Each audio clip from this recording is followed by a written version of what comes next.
الحمد لله رب العالمين والصلاة والسلام على سيد المرسلين وخاتم النبيين وعلى آله وأصحابه أجمعين۔ اسلام نے عدل و انصاف کا حکم دیا ہے۔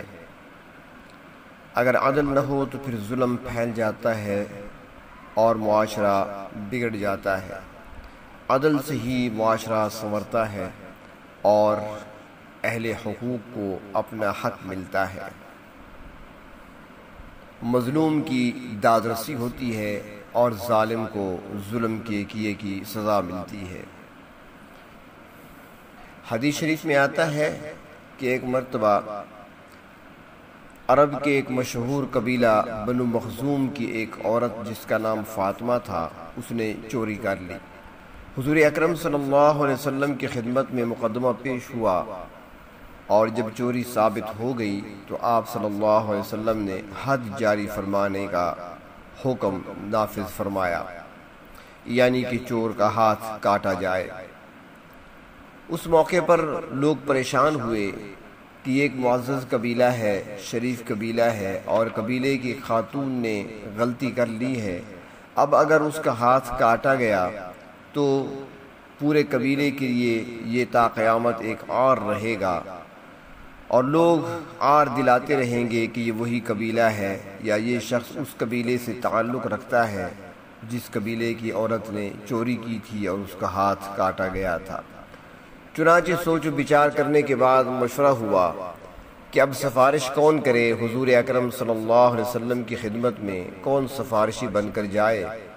چنانچہ فیصلہ ہوا کہ اسامہ بن زید رضی اللہ تعالی عنہما زیادہ قریب ہیں رسول اللہ صلی اللہ علیہ وسلم کے، اور آپ صلی اللہ علیہ وسلم بہت محبت کرتے ہیں اسامہ سے۔ چنانچہ اسامہ کو سفارشی بنا کر حضور اکرم صلی اللہ علیہ وسلم کی خدمت میں بھیجا گیا۔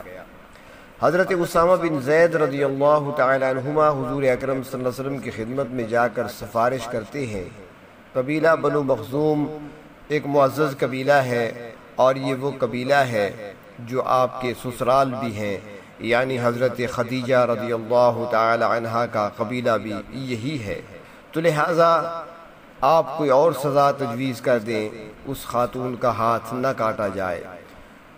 جب یہ سفارش حضور اکرم صلی اللہ علیہ وسلم کی خدمت میں پیش کی گئی تو حضور اکرم صلی اللہ علیہ وسلم کا چہرہ مبارک سرخ ہو گیا اور غصے کے عالم میں آپ نے ارشاد فرمایا کہ یہ تو فاطمہ بنو مخزوم قبیلے کی ہے، اگر آج میری بیٹی فاطمہ بھی چوری کرتی تو اس کا بھی ہاتھ کاٹا جاتا۔ اسلام نے عدل کا حکم دیا ہے اور اسلام نے اقربا پروری اور اس معاملے میں سفارش کو رد کیا ہے۔ جو عدل ہے وہ کیا جائے گا، جو ظالم ہے اس کو اپنے کیے کی سزا ملنی ہوگی۔ تاریخ میں واقعہ نقل کیا ہے کہ بنگال کا حکمران سلطان غیاث الدین ایک مرتبہ تیر اندازی کر رہا تھا۔ دوران تیر اندازی سلطان غیاث الدین کا تیر ایک بیوہ عورت کے لڑکے کو لگا۔ بیوہ عورت اس وقت کے قاضی سراج الدین کے اجلاس میں حاضر ہوئی اور مقدمہ دائر کر دیا۔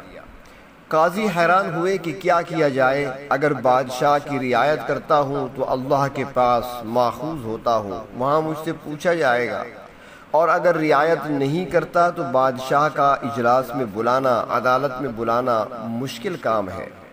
آخر بہت غور و فکر کے بعد قاضی صاحب نے پیادہ کو حکم دیا کہ بادشاہ کو بلا لائے، اور قاضی نے اپنی مسند کے نیچے درہ چھپا کر رکھ دیا۔ قاضی کا پیادہ جب بادشاہ کے دربار میں پہنچا تو اس نے دیکھا کہ بادشاہ تک پہنچنا ناممکن ہے، تو اس نے آذان شروع کر دی۔ بے وقت آذان کی آواز سن کر بادشاہ نے حکم دیا کہ مؤذن کو حاضر کیا جائے۔ درباریوں نے مؤذن کو پیش کیا۔ بادشاہ نے بے وقت آذان دینے کی وجہ پوچھی۔ اس نے کہا کہ مجھے قاضی سراج الدین صاحب نے اسی کام کے لیے مقرر کیا ہے کہ میں بادشاہ کو شریعت کے محکمہ میں لے جاؤں، یعنی عدالت میں پیش کروں۔ چونکہ آپ تک پہنچنا دشوار اور مشکل تھا، اس لیے میں نے یہ حیلہ اختیار کیا اور اذان دینا شروع کی، اور اس طریقے سے میں آپ تک پہنچ گیا ہوں۔ تو بادشاہ سلامت، اب آپ اٹھیں اور محکمہ میں یعنی عدالت میں قاضی کے سامنے حاضر ہوں۔ ایک بیوہ عورت کے لڑکے کو تم نے تیر سے زخمی کیا ہے اور اس بیوہ نے استغاثہ دائر کیا ہے۔ بادشاہ سننے کے ساتھ ہی کھڑا ہو گیا اور ایک چھوٹی سی تلوار بغل میں رکھ کر روانہ ہوا۔ جب قاضی کے سامنے پہنچا تو قاضی نے بادشاہ کی طرف قطعاً کوئی توجہ نہیں کی اور حکم دیا کہ اس بوڑھی عورت کو راضی کرنے کی کوشش کرو۔ بادشاہ نے جس طرح ممکن ہوا بڑھیا کو راضی کر لیا اور قاضی سے کہنے لگا، قاضی صاحب، بڑھیا راضی ہو چکی ہے۔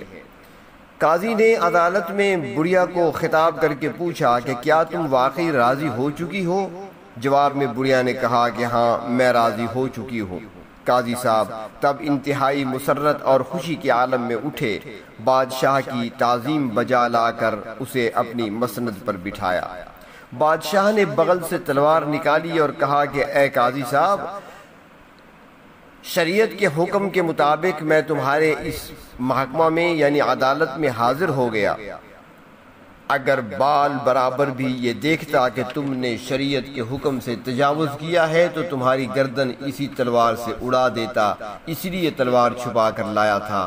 اللہ کا شکر ہے کہ تم نے فیصلہ شریعت کے مطابق کیا۔ تو قاضی صاحب نے بھی جواب میں جو بات کہی وہ اس سے کم نہیں۔ قاضی صاحب نے اپنی مسند کے نیچے سے اپنا درہ نکالا اور نکال کر بادشاہ سے کہنے لگا، اے بادشاہ سلامت، اگر میں دیکھتا کہ شریعت کے حکم سے آپ بھی کچھ تجاوز کر رہے ہیں تو اسی درہ سے تمہاری پیٹھ کو سرخ و سیاہ کر دیتا۔ بادشاہ یہ سن کر بہت خوش ہوا۔ یہ تھا وہ عدل و انصاف جس کی کہانیاں آج بھی ہمیں تاریخ کے اوراق پر بکھری ہوئی نظر آتی ہیں، اور یہ ہماری تاریخ کا وہ روشن باب ہے جس پر آج ہم فخر کرتے ہیں۔ تو اسلام نے عدل و انصاف کا درس دیا، حکم دیا، اور جس حکمران نے بھی اپنے دور میں انصاف کو رواج دیا، عدل کو رواج دیا، وہاں پر معاشرہ ترقی بھی کرتا رہا، معاشرہ خوشحال بھی رہا، اور معاشرہ محبت سے اور الفت سے رہا۔ اللہ تبارک و تعالی ہمیں بھی عدل و انصاف کا دامن تھام لینے کی توفیق عطا فرمائے۔